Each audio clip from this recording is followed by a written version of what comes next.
Welcome to 30 minutes. కల్తీ ఆహారాన్ని కనిపెట్టవచ్చు. ఎవరి ఆర్థిక స్థాయిని బట్టి వాళ్ళు హెల్దీ ఫుడ్ తీసుకోవచ్చు. కల్తీ నీళ్లు తాగకుండా జాగ్రత్త పడవచ్చు. ఆరోగ్యాన్ని కాపాడుకోవచ్చు. కానీ కాలుష్యంతో నిండిన గాలి నుంచి తప్పించుకునేదెలా? బిలియనీర్ కావచ్చు, నిరుపేద కావచ్చు, అంతా పీల్చేది ఒకటే గాలి. ఆ గాలి విషంగా మారితే ఒక్కసారి మీ గుండెల నిండా ఊపిరి పీల్చుకోండి. ఇప్పుడు మీరు పీలుస్తోంది ప్రాణవాయువు కాదు, ఆ ముసుగులో ఉన్న కాలుష్యాన్ని. దేశం ఇప్పుడు వాయు కాలుష్య కౌగిలిలో ఉంది. అంటే మనందరి ప్రాణాలు గాల్లో దీపాలే అన్నమాట. ఇదే వాళ్ళ 30 మినిట్స్.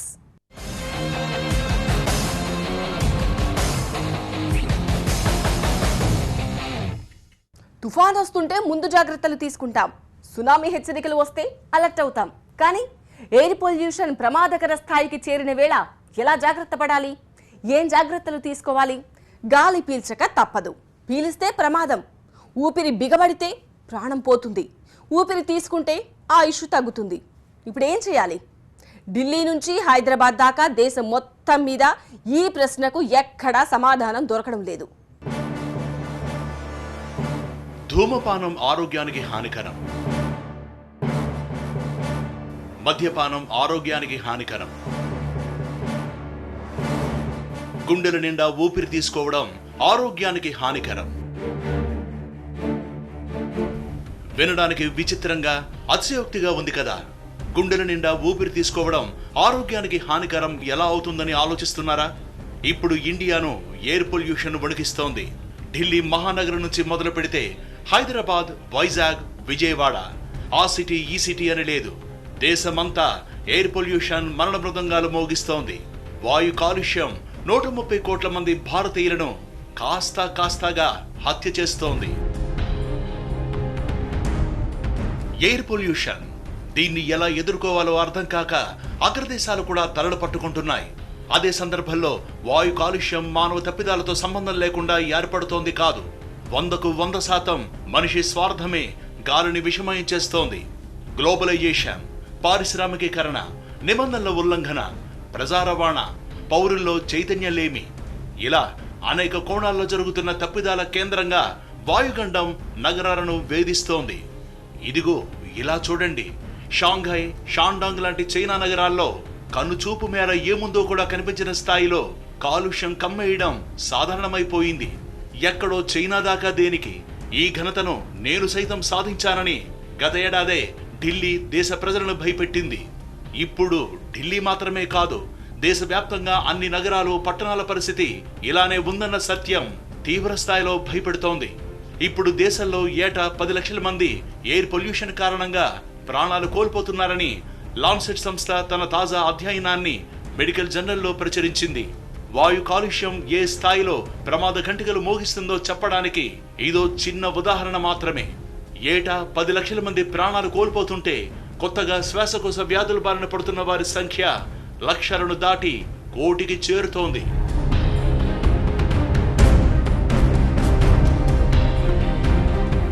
ఇదిగో ఇలా చూడండి.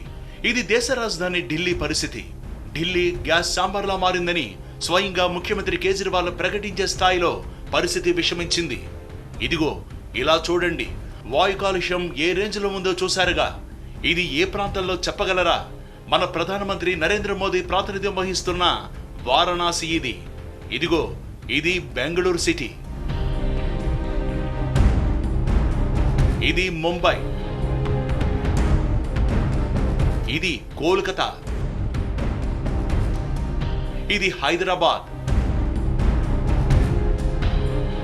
ఇది వైజాగ్. అక్కడ ఇక్కడ అని కాదు, దేశమంతా ఇప్పుడు వాయు కాలుష్య కౌగిలిలో ఉంది.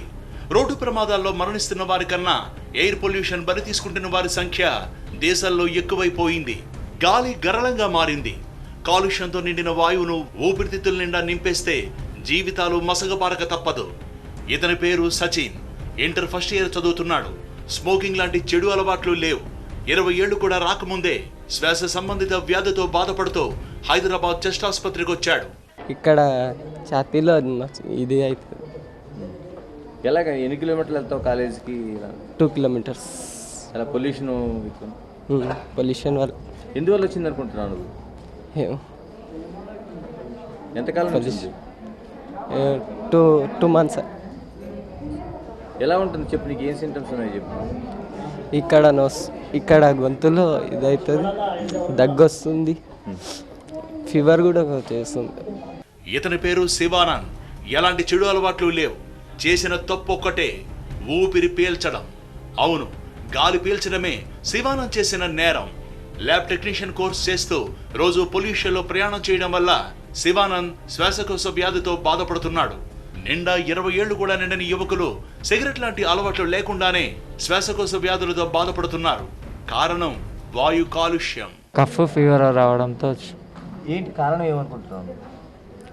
సంథింగ్ పొల్యూషన్ వల్ల వస్తుందని పొగ రావడం వలన సంథింగ్ దుమ్ము ఒకరి వల్ల ఒకరికి రావడం. ఒక్క హైదరాబాద్ చెస్ట్ ఆసుపత్రికే ప్రతిరోజు కనీసం 400 మంది అవుట్ పేషెంట్స్ గా వస్తున్నారు. వీరిలో 20 ఏళ్లలోపు వయసు వాళ్లే ఎక్కువ కావడం మరింత ప్రమాదాన్ని సూచిస్తోంది. కాలుష్యమైన నీటిని తాగకుండా జాగ్రత్త పడొచ్చు. తాగేటప్పుడు దాని రంగు, వాసన చూసి పసిగట్టచ్చు. కాస్త అవగాహనతో కల్తీ ఆహారానికి దూరంగా ఉండొచ్చు. కానీ గాలి పీల్చకుండా ఉండేది ఎలా?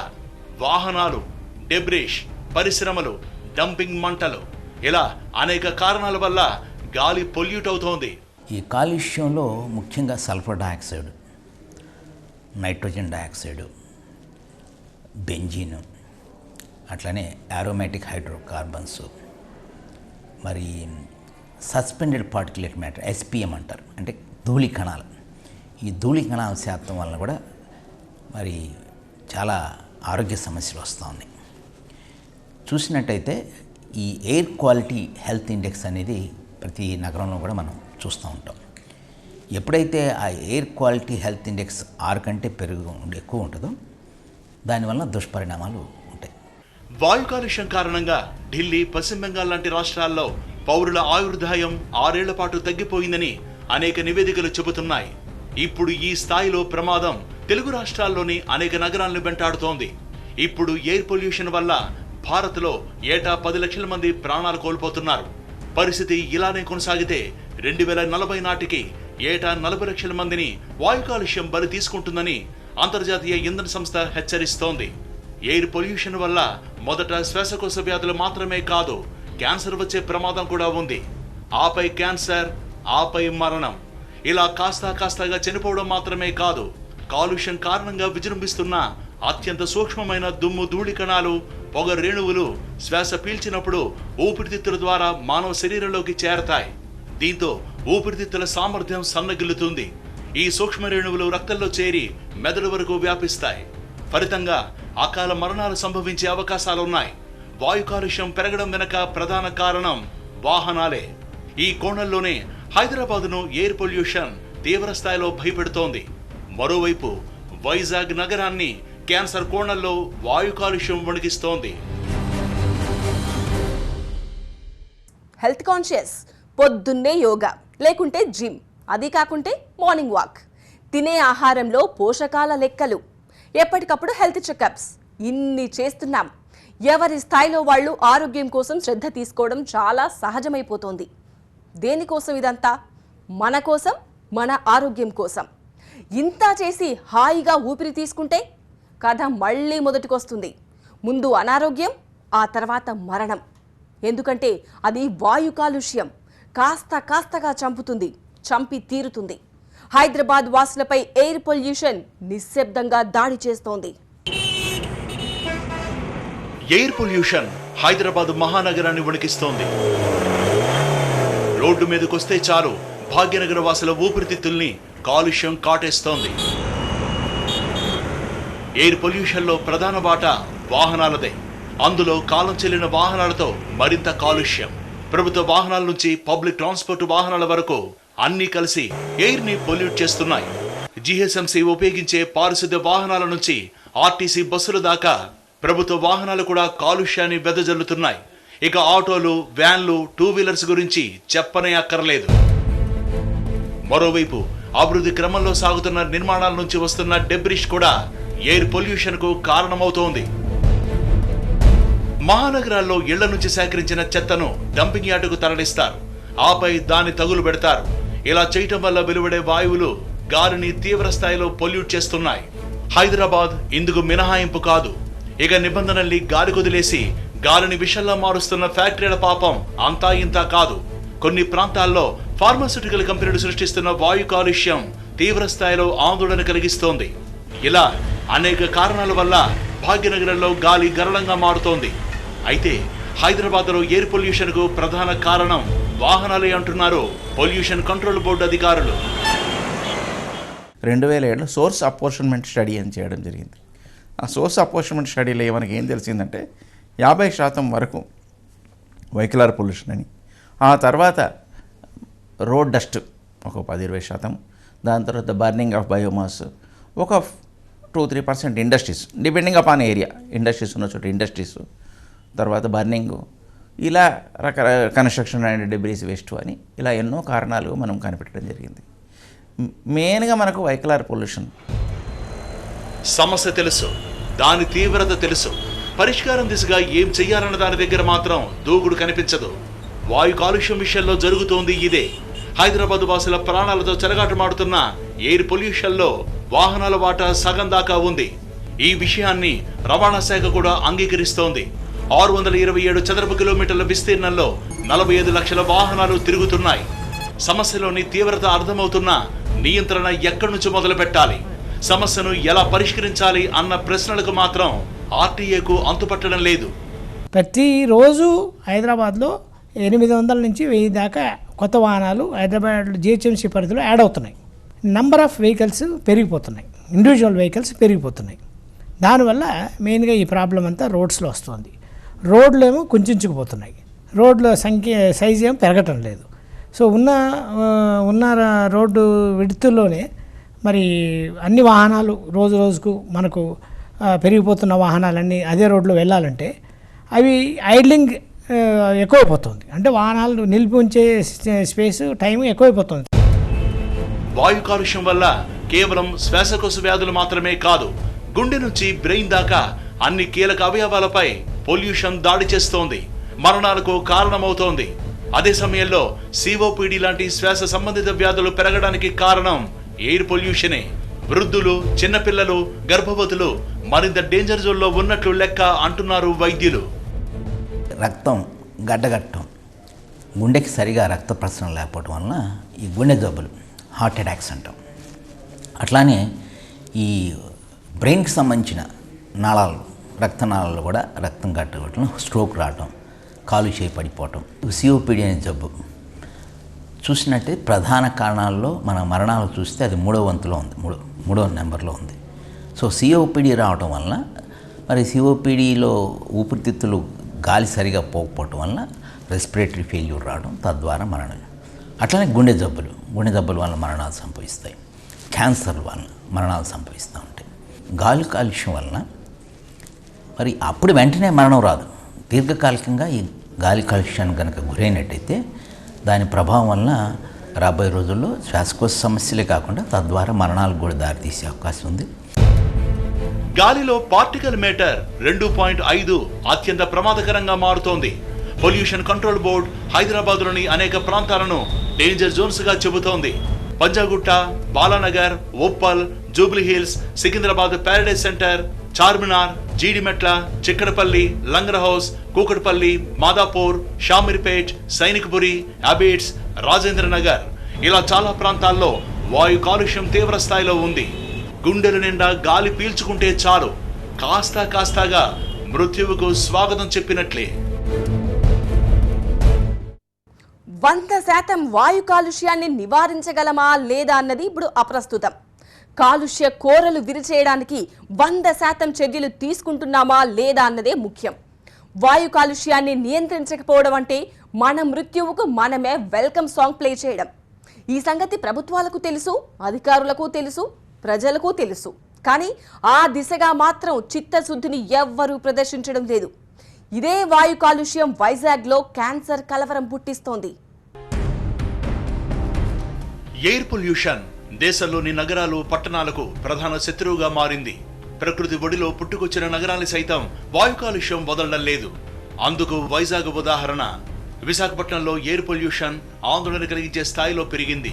గాలిలో PM 10 పరిమాణం 100 మైక్రాన్లకు, PM మీటర్ 2.5 పరిమాణం 60 మైక్రాన్లను మించకూడదు. పొల్యూషన్ కంట్రోల్ బోర్డు చేసిన మానిటరింగ్ లో వణికించే నిజాలు వెలుగు చూశాయి.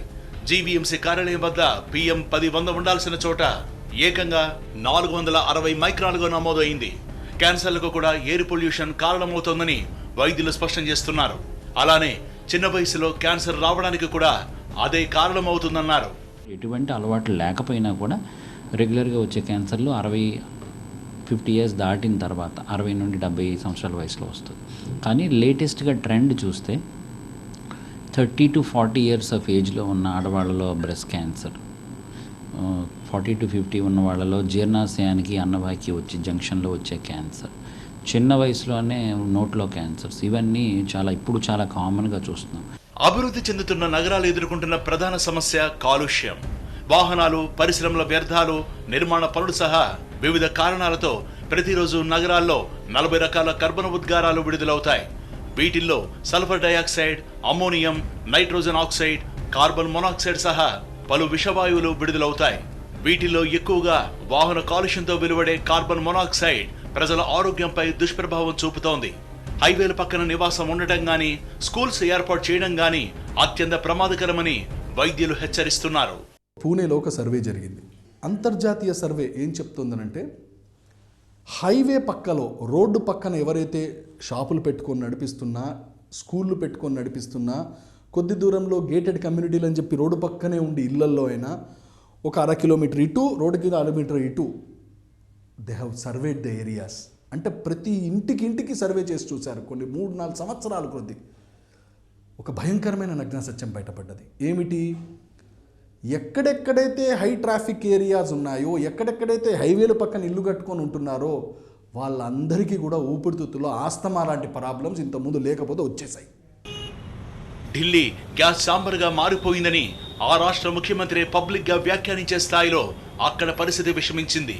దేశవ్యాప్తంగా అనేక నగరాల భవిష్యత్తు ఇదే కోణంలో భయపెడుతోంది. చైనాలో వాయు కాలుష్యాన్ని అదుపు చేయడానికి 1500 ప్రత్యేక పర్యవేక్షణ కేంద్రాలను ఏర్పాటు చేశారు. అలానే భయంకరమైన కాలుష్య నగరంగా పేరు పొందిన రాజ్షాహీని అద్భుతంగా తయారు చేసుకుంది బంగ్లాదేశ్. ఇలా చెప్పుకుంటూ పోతే ఎన్నో దేశాలు వాయు కాలుష్యంపై యుద్ధం ప్రకటించాయి. ఆ క్రమంలో విజయాలను నమోదు చేస్తున్నాయి. ఇప్పుడు భారత్ కూడా ఆ దిశగా పరుగులు పెట్టాలని ఆశిద్దాం. ప్రాణం పోవాలంటే ఊపిరి బిగబట్టి శ్వాసను బంధించాల్సిన అవసరం లేదు. గుండెల నిండా గట్టిగా గాలి పీల్చుకుంటే చాలు. ఆందోళన కలిగిస్తున్న వాయు కాలుష్యం చివరికి ప్రాణవాయువులను సైతం విషవాయువులా మార్చేస్తుంది. వాయు కాలుష్యంపై ఇప్పటివరకు లెక్కలు కట్టడంతోనే కాలం గడిచిపోతుంది. ఇప్పటికైనా కాటేస్తున్న వాయు కాలుష్యంపై ఉన్న పరిష్కార మార్గాలను అమలు చేయాల్సిన అవసరం తక్షణ అవసరంగా కనిపిస్తోంది. కెమెరా పర్సన్ LM శ్రీనివాస్తో గణేష్, TV9 హైదరాబాద్. ప్రాణవాయువే ప్రాణాలు తోడేస్తోంది. ఊపిరే ఊపిరి తీసేస్తోంది. ఉసురు పోసుకుంటోంది. గాలి గరళమైపోయింది. ఇప్పుడు ఏటా 10 లక్షల మంది ప్రాణాలు తోడేస్తోంది వాయు కాలుష్యం. మరో 20 ఏళ్లలో ఏటా దాదాపు 1/2 కోటి మందికి మృత్యుగీతాలు వినిపించడం ఖాయమంటున్నాయి ఈ నివేదికలు. అంతా మనం చేసుకున్నదే. సరి చేసుకోవడం కూడా మన చేతిలో పనే. ఇప్పటికైనా మేల్కొనకపోతే వాయు కాలుష్య కోరల్లో భావి భారతం బలైపోవడం ఖాయం. ఇదే వాల్టి 30 మినిట్స్. చూస్తూనే ఉండండి TV9.